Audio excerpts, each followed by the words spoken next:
I wish to reiterate my support relative to the extending the term of office of governors, vice governors, board members, mayors, vice mayors, councilors all over the land, considering, Mr. Chairman, that the 3-year term, having been a mayor myself, kulang po yung 3 taon.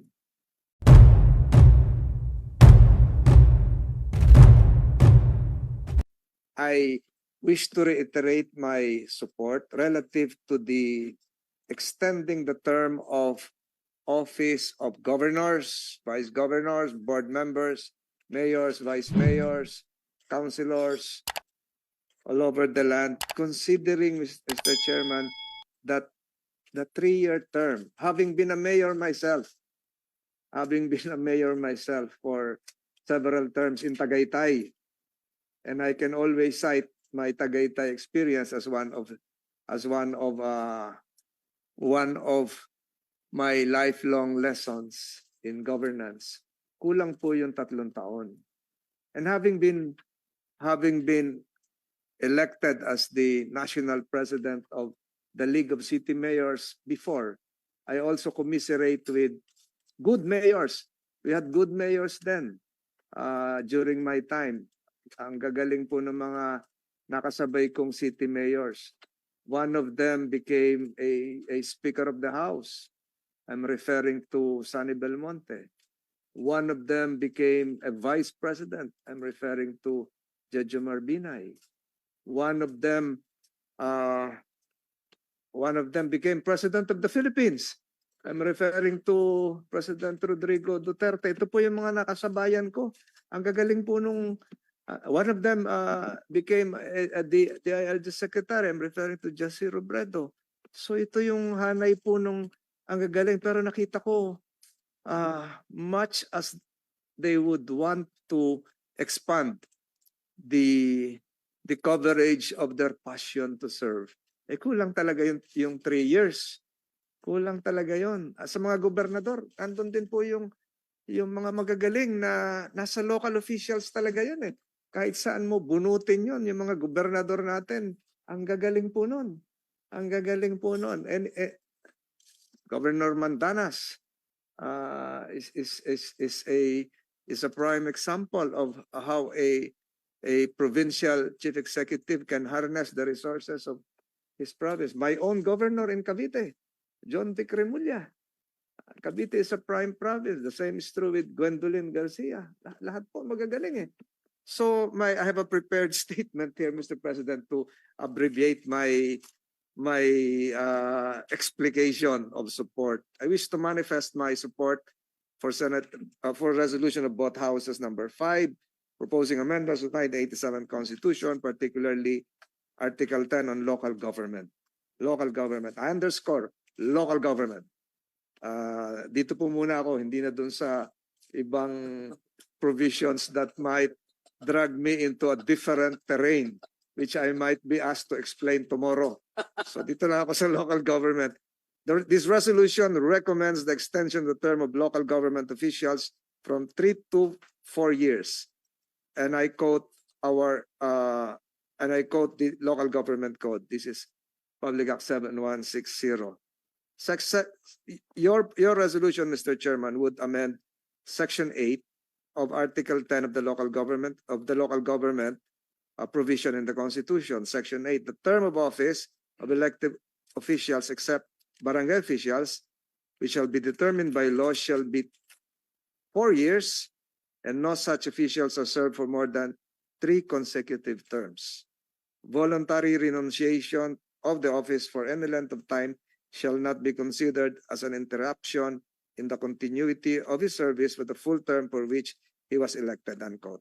Mr. Chairman, again, as former mayor of Tagaytay City, as former president of the League of Cities of the Philippines, as former Metro Manila Development Authority chairman, having supervision over 17 LGUs in Metro Manila, I believe that it is incumbent upon me to address one of the painful truths of local governance. One, how long-term strategic planning and development is almost impossible.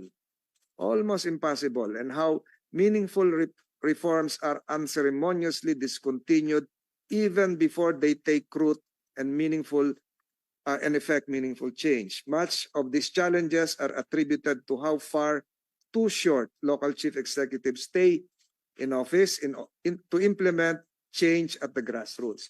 Ulitin ko po, ang mga pamahalaan lokal sa akin pong paniniwala ang talagang susi po para sa solusyon sa problema ng ating bansa. This is inimical to public interest, yung pong 3 years, and a hurdle to the continuity, stability, and consistency of public service. Kalahati po ng term, after 1.5 years, nag-aaway na po. Nagpe-prepare na kung mag-expire na si Mayor kung sinong lalaban. Kaya ang nangyayari po nito, yung na-perpetuate yung quote-unquote dynasty, etc. etc. So yun lang po yung nangyayari niyan. Kaya si Mayor, ang nangyayari, minsan nagba-vice mayor, minsan lumilipat, yung iba nga, municipal administrator na. But I submit, Mr. Chairman, that extending the terms of office of local elected officials will greatly foster value in the administration of local governance. In the interest of time, let me again briefly state 3 points. First, on legacy. The proposed term of the office of LG officials would allow them to thoroughly immerse themselves in local challenges and forge strong connections with the people. The extension of term will enable them to make more informed decisions that can meet the specific needs of their communities. Consequently, such an extension would encourage local officials to take on long-term projects which have great potential for enduring and sustainable initiatives that could benefit their constituents well beyond their terms in office. Mr. President, during the last 4 months, I have accompanied several LGU heads and vice mayors to various programs spearheaded by my office. Alam po ito ni Attorney Coro. Last 3 months ago, I tied up with the Lee Kuan Yew Institute in Singapore. Last month, I had a program in conjunction with another program of the Hague Academy of Local Governance. At ito naman ngayong darating na Hunyo, I think I'll have another program in Thailand. All of this are participated by local chief executives, governors, vice governors, mayors, as scholars. At nakikita ko po doon, Mr. Chairman, meron kaming 10-day, 9-day classroom activities. Yung mga mayors po natin, nagno-notes, nagre-recite, nagmibigay ng presentation. Nakikita ko po yung kanilang passion for local governance. And these are mayors coming from various parts of the country. We have from Sulu. We have from the vice governor of Laguna was there. The vice governor of Bohol, the vice governor of Marinduque, to name a few. So makikita po natin talagang ito, nag-aaral. Nag-aaral talagang nakikita ko na ang sinasabi nga ng mga dean kasi nasa sa gilid lang po ako ng kwarto, ang gagaling daw ng mga Filipino local officials. Ang gagaling nila. They would not just want to learn, but they would want to replicate what they have learned and transform their ideas and learnings into something concrete. And yet, they are stymied by the 3-year term. 3 taon lang, politiko na uli. Politika na uli. Di ba? So, malaking tulong po ito, Mr. Chairman, at sa palagay ko po, sasang-ayunan ito ng marami. And secondly, Mr. Chairman, an extended term for mayors, governors, would enhance accountability.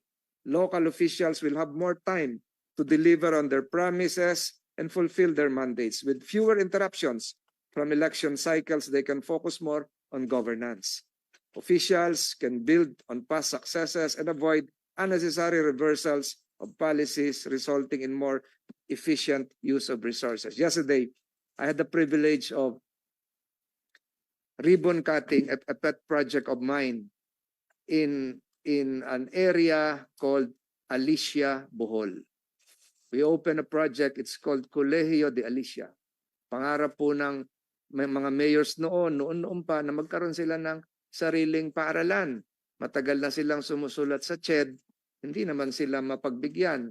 Pero ngayon po, dahil sa may kapangyarihan sa local government code at yung mayor kahit bago lang, karugtong din ng pangarap ng mga dating mayor, nasimula namin yung Colegio de Alicia, a small community college that would offer programs for the residents of Alicia, Bohol. And the same is true with what I'm doing in Laurel, Batangas. We have opened a Liceo de Laurel, another small community college in Laurel, Batangas. When I was mayor, ang una ko pong ginawa, modesty aside, Mr. Chairman, was to establish the City College of Tagaytay. Hanggang ngayon po, bukas pa yung City College of Tagaytay. And nakatutok din po sa kinabukasan ng mga kabataan. Why am I saying this?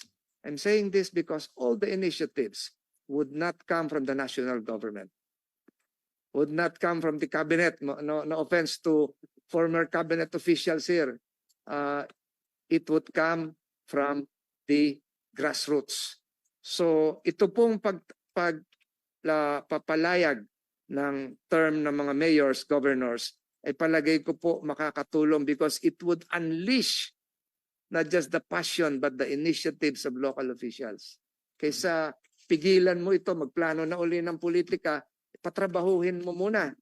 Finally, it would result in greater competitiveness and efficiency in governance. Longer leadership terms can potentially inculcate expertise and competence among civil servants.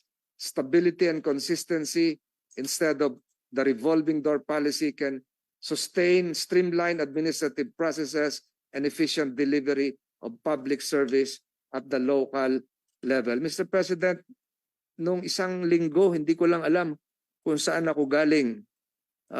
Sa dami ko na napuntahan, kaya na kapoy na ho ako. Meron po akong isang napuntahang bayan sa, kung hindi po ako nagkakamali, 6th District of Pangasinan. It's either Umingan, Asingan, or another town nearby. Ang plano po ng mayor, yung palengke po nila na ginagawa ngayon, utilizing local funds, magkaroon ng hotel, local hotel na maliit sa loob para nang sa ganon to attract tourists kasi wala pang hotel sa kanila. Sabi ko doon sa mayor, during my younger days, I was able to visit an exact prototype somewhere in the Ottawa-Carleton region in Canada. Yun lang po yung pinagyayabang nung Ottawa-Carleton region, yung palengke nila sa gitna may hotel. Magkakasama na. So, you fuse here, kung matuloy yun sa mayor, sa Pangasinan, you fuse here not just the one town, one product, you fuse here the local creativity of the artisans of that town, and then you foster competitiveness among the traders in the nearby area. So lahat pong ito posibleng mangyari, Mr. Chairman, at ako po ay sumusuporta sa inyong resolution, believing that it is now time to focus on local development efforts that would really last through generations. Hindi na po yung, huwag naman magagalit sa akin, mga NEDA po yung mga kahanap natin. Yung minsan yung mga NEDA, pag iba na yung presidente, iba na rin yung plano. Pero po sa local, yun po yung gusto nila. Matayo yung palengke namin, matayo yung eskwelahan namin, matayo yung ospital namin, magkaroon kami ng cold storage facility. Simple lang po ang buhay sa probinsya. Simple lang po ang buhay sa Dumaguete. Simple lang po ang buhay sa Tanhay, sa Bayawan, di ba, sa Bais. Lahat po, narating ko na po lahat yan. Alam po ito ni Secretary Teves. So, I share the same aspirations as other local government officials nationwide are dreaming right now. Nahaba-habaan naman yung term. I share the same frustration.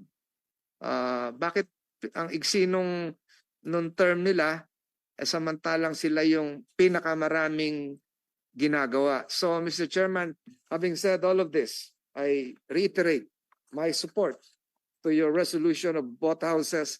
Number 5, your resolution be approved, Mr. Chairman, specifically on the matter concerning local government officials. Your humble member of this committee would like to thank you for this opportunity to have stated for the record my support, and perhaps during your second round, I would be more active